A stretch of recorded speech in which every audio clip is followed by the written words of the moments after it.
The Nigerian Police Force has acquired additional high-powered unmanned aerial vehicles, popularly known as drones, to improve surveillance operations across the country. The force said the new equipment were acquired in line with vision and mission statements of the Inspector General Usman Alkali, which include technology-driven policing.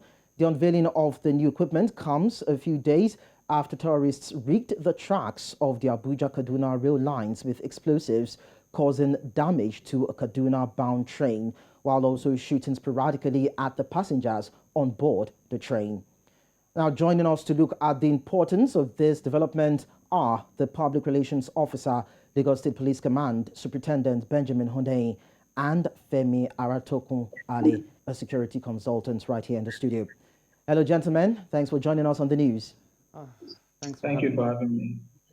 Let me start with the PRO. Recently, the police were said to have acquired technological devices to combat crimes and tame the prevalent insecurity in the country. As the organ charged with maintaining law and order, how equipped is the Nigerian Police Force in the discharge of their constitutional responsibility? Yes, thank you very much. The police is equipped. How equipped? It's a continual process. We keep getting equipped. We keep getting new equipment that we need, just like you reported. And so if you say how equipped, we keep getting by. Well, Femi, what's your take to that particular reaction? What do you think? Do you think that the Nigerian police is well equipped to tackle insecurity in the country? Well, thank you so much for having me, Lekan. And again, the PPRO Lagos State Command, thanks for being in the studio or on Zoom with us right now. You see, the issue of Nigerian police has been a very serious one for a long time. And we need to commend them for what they've been doing, despite the fact that they've not really been so much support within the grassroots for them. However, a long short of it is this: they need so much to be done in terms of retraining them, refresher training program into how they can actually use all this technology to their own advantage, and again to support and protect lives and property in Nigeria of today. Because the problem we're having right now is not just about the physical attack, but again, all criminal activities seems to be getting sophisticated day by day. Then they need to up their game. So it's the right direction, it's a good thing, it's a good progress for the country at large. And again, member of public should start looking into how can we support the Nigerian police in making sure that they do the right thing. We cannot continue to blame and blame and blame. It's high time we join hands together and support the police across board. Well, before we look at what citizens can do to support the Nigerian Police Force, let me go back to the PRO and say, of course, there have been reports of issues like poor conditions of service, a lack of modern weapons, and non-payment of entitlements as at when due, according to reports. Though the police authorities have dismissed a recent strike notice as fake and a mischievous attempt by unscrupulous individuals to bring the force to disrepute through misinformation, PRO, does this in any way diminish the reasons adduced for the strike? Superintendent Benjamin, are you still with us?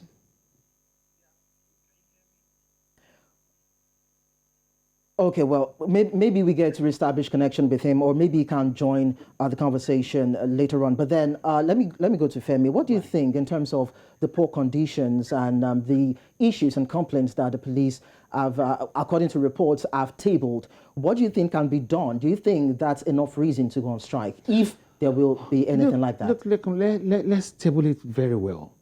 We can see physically what the police are going through. They are our brothers, our mothers, our fathers, our sisters, despite the fact that they're wearing the uniform.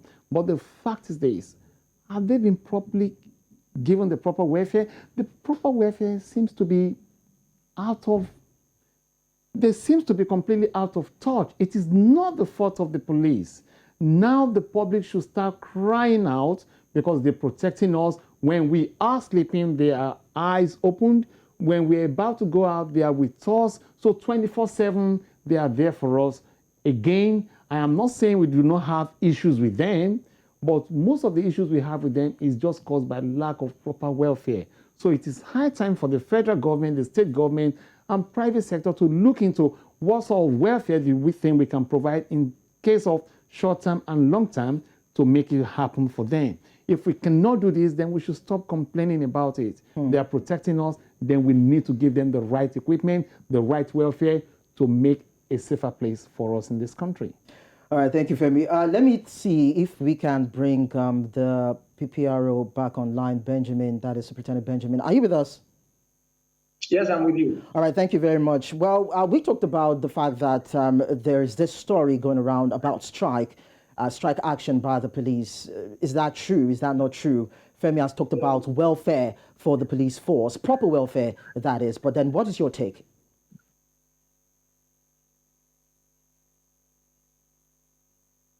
Hello, Superintendent Benjamin.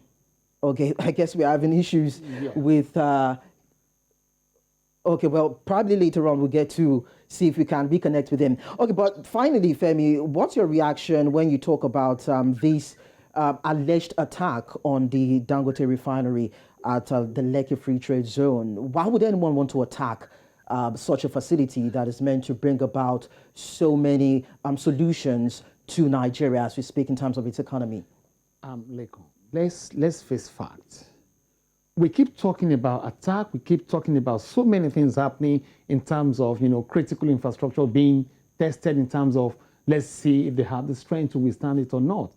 But the fact is this, the people protecting all this infrastructure are completely, understaffed, that's one, not properly trained, that's two, just like you've mentioned before, no equipments for them. And this is a part of the police, the private sector, the private security officers in charge of all these. What do they know they're actually protecting? Do they have the right equipment to protect them? They do not have it.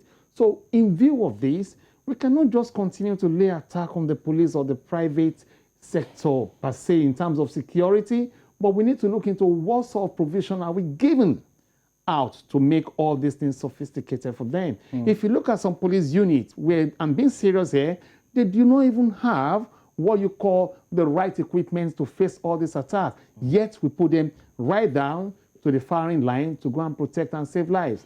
Reminding, or let's face it this way, they have a life as well. They have family as well. So what's going to happen to them? The welfare, the equipment is key, and if we do not provide it, we should not expect any A game from them. Equipment and welfare is key. Let me see if the PRO has a divergent opinion to that. PRO, now, let me even ask. Days ago, there was said to be an attack by alleged hoodlums on Dangote refinery in the Lekki Free Trade Zone. Now, how is Lagos State Police reacting to this, and what can be done to avoid a recurrence? And also, I would like you to also chip in what Femi has said. How do we also see to welfareism for the police force, and of course the provision of weapons that are up to date for them to adequately combat crime and criminal activities in Lagos? Quickly, your take. Man, that question has A, B, C, and D. Okay. Hello, can you hear me? Yeah, of course we can. Hello, Just go ahead, please. Okay. For the Dangote refinery, we reacted swiftly. We fortified security around that place, intensified patrols so that there won't be a recurrence of what happened.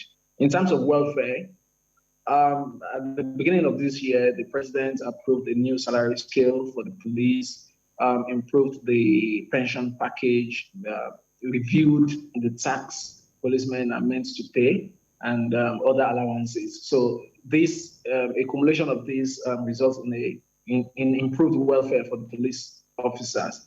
It hasn't actually taken effect because a lot of computation is being done as we speak with the IPPIS, with the Office of the Accountant General of the Federation, Ministry of Finance, and all that.